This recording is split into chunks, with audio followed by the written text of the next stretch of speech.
है बाबा। शिव महापुराण की कथा कहती है 5 चीजें धीरे धीरे मिलती हैं।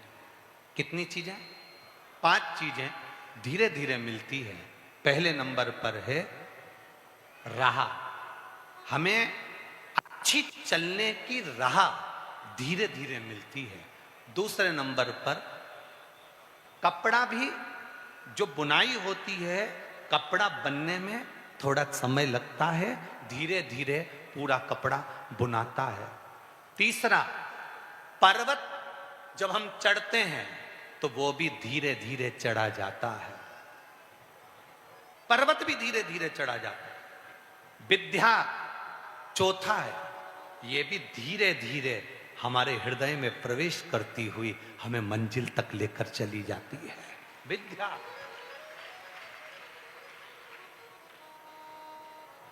और 5वें नंबर पर है हमारा वैभव, हमारा धन, हमारी सत्ता, हमारी प्रतिष्ठा, ये भी धीरे धीरे मिलती है। एकदम कोई तुमसे आकर कह दे मेरे पास आ जाना, मैं तुमको ऐसी भभूति दे दूंगा कि तुम्हारे को एकदम गड़ा हुआ हंडा मिल जाएगा। तो तुम्हारे यहां अगर कोई ऐसा हंडा निकालने वाला हो तो हमको भी बता देना, हम भी आ जाएंगे।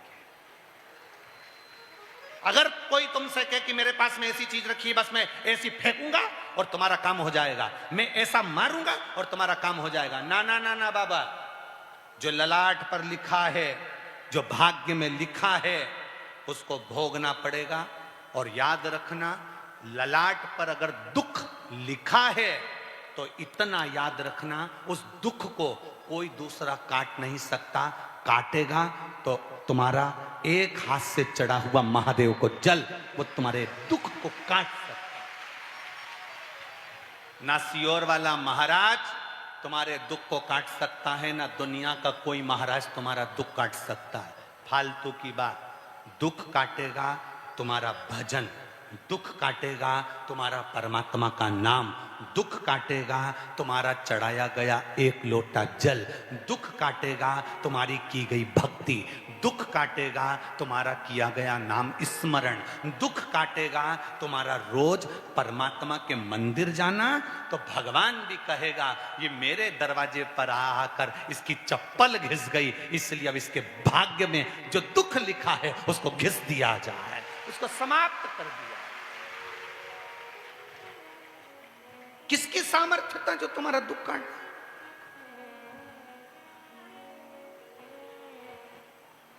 ईमानदारी से बोलना, राम जी के समय में क्या गुरु कमजोर थे?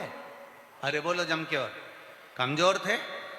अगर दुख काटने वाले उस समय पर भी थे तो क्या राम जी का दुख काट देते? 14 वर्ष उन्हें वन नहीं जाने देते?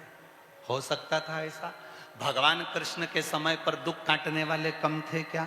अगर ऐसा होता तो भगवान कृष्ण को कारागार में जन्म नहीं लेना पड़ता, भगवान कृष्ण को दौड़कर मथुरा नहीं जाना पड़ता, वृंदावन छोड़कर मथुरा से द्वारका नहीं जाना पड़ता। परिश्रम करा है, संघर्ष करा है, अपने कर्म को करा है, अपनी मेहनत को करो, अपने कर्म को करो, अपने परिश्रम को करो, और जितनी मेहनत कर सकते हो उतनी करो। और मेहनत के साथ में मेरे महादेव के चरण पकड़कर एक लोटा जल चढ़ाते हुए आगे बढ़ते चलो। ये जीवन का एक आनंद है।